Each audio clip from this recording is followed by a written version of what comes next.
You know, some disasters, they happen in a flash, an earthquake, a lightning strike. But others are different.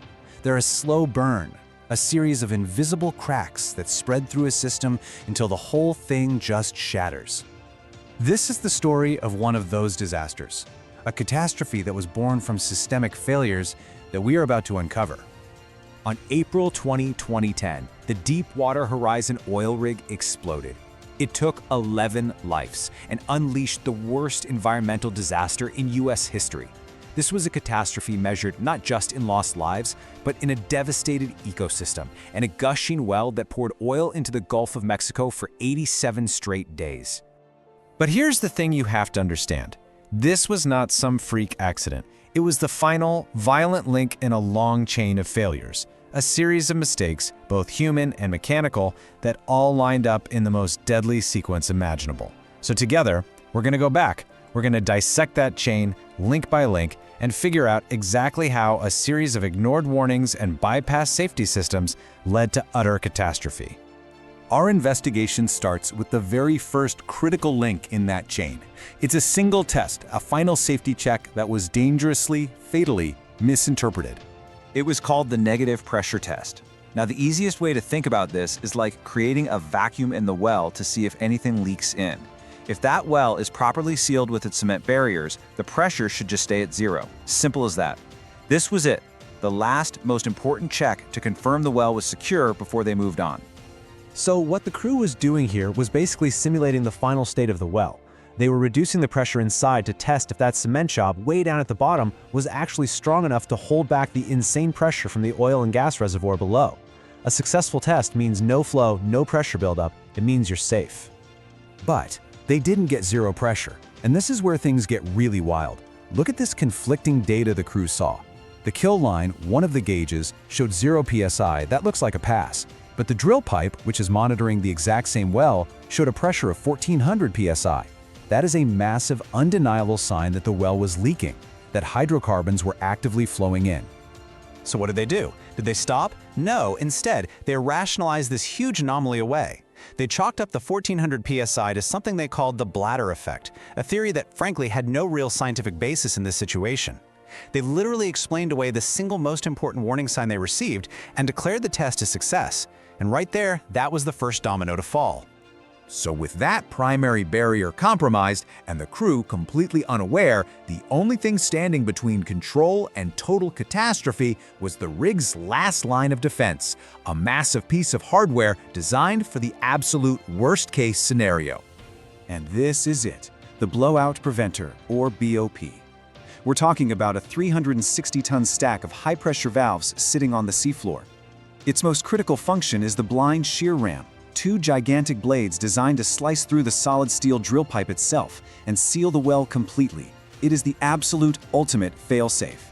Now, after the well blew out and the explosions rocked the rig, all the power and communication lines to the BOP were instantly severed. And at that exact moment, an automated system, fittingly called the dead man switch, should have detected that loss of connection and automatically fired the shear rams, sealing the well. But nothing happened. The ultimate fail-safe failed. And the reason why, well, it's just a masterclass in poor maintenance. When investigators later examined the BOP, they found this cascade of hidden problems. The system had two redundant control pods, right, for safety. Well, in the blue pod, the 27-volt battery for the deadman system was completely dead, partly because it had been miswired. And in the yellow pod, a critical valve was defective. It wasn't just one error, it was multiple independent failures in the last line of defense. But here's the thing, faulty equipment like this, it doesn't just happen in a vacuum. It happens within a culture. And the mechanical failures on Deepwater Horizon, they were symptoms of a much deeper, more systemic problem on that rig. It was a culture that had learned to silence its own warnings. Just consider this for a second. An audit conducted only months before the explosion found 390 high-priority, overdue maintenance jobs on the rig. 390. This wasn't a sudden problem, it was a long-term pattern of kicking the can down the road, of normalizing risk. And this quote from the chief electronics technician Mike Williams, it really gets to the heart of the problem. He testified that the rig's general alarm, the one that should have screamed a warning about gas leaks or fire, was intentionally set to inhibited. And why? because, as he said, they did not want people woken up at 3 o'clock in the morning due to false alarms. Convenience was literally prioritized over the rig's most basic warning system. And look, this wasn't some one-off decision, it was standard procedure. This table shows how multiple critical safety layers were just routinely bypassed. The general alarm was inhibited, an automatic shutdown system in the drill shack, bypassed for 5 years straight. The goal was always the same: prevent operational interruptions, even if it meant disabling the very systems designed to save your life. There's actually a name for this psychological phenomenon: the cry wolf effect. It's simple, really. If alarms are unreliable and they go off all the time for no good reason, people will eventually just tune them out. Or worse, they'll turn them off entirely. On the Deepwater Horizon, this wasn't just some human tendency. It had become institutional policy. So when the real wolf finally showed up, the alarms were silent. So how do you stop a disaster like this from happening? How do you build a culture that actually listens to its warnings instead of silencing them? Well, the answer lies in a systematic, disciplined approach to safety. It's called OSHA's Process Safety Management, or PSM. And this is not just another checklist, it's a whole framework designed to manage the specific hazards of complex industrial processes.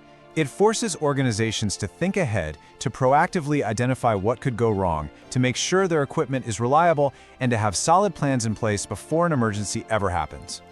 So, let's go back to that Blowout Preventer. A robust mechanical integrity program, which is a core part of PSM, would have demanded rigorous testing and maintenance of its critical parts, like those batteries and valves.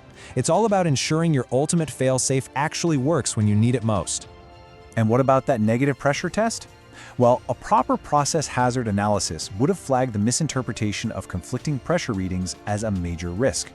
It would have required a clear, undisputed procedure for what to do when the data says there's a problem, preventing a half-baked theory like the Bladder effect from ever being accepted. And crucially, a culture that's built on PSM principles tackles alarm fatigue head-on. It requires alarms to be reliable, to be meaningful, and to never ever be bypassed without a formal safety review and a documented process. It builds trust back into the system so that when an alarm does sound, people actually react. When you boil it all down, the ultimate lesson of Deepwater Horizon is that this disaster was not inevitable, not even close. It was the direct result of a culture of complacency, a culture that normalized risk and ignored warning signs. A true culture of safety, built on these principles of PSM, does the exact opposite. It actively hunts for risk, it investigates anomalies, and it maintains every single layer of protection. It's designed to prevent disaster, not just react to it. And that really brings us to the final, critical question for all of us. In any complex operation, whether it's on a rig, in a factory, or in an office, there are always warnings. Alarms that seem a little off, readings that don't look quite right, maintenance jobs that keep getting pushed to next week. So, how many of those small warnings are being ignored today? The line between a perfectly normal day and a catastrophe is thinner than we like to think. And that line is a safety culture that simply refuses to get complacent. The lessons from tragedies like Deepwater Horizon are written in blood and oil. To make sure they are never forgotten, subscribe to HSEstudy. We'll bring you more breakdowns of real industrial disasters and the critical safety lessons that help us prevent the next one and protect workers' lives.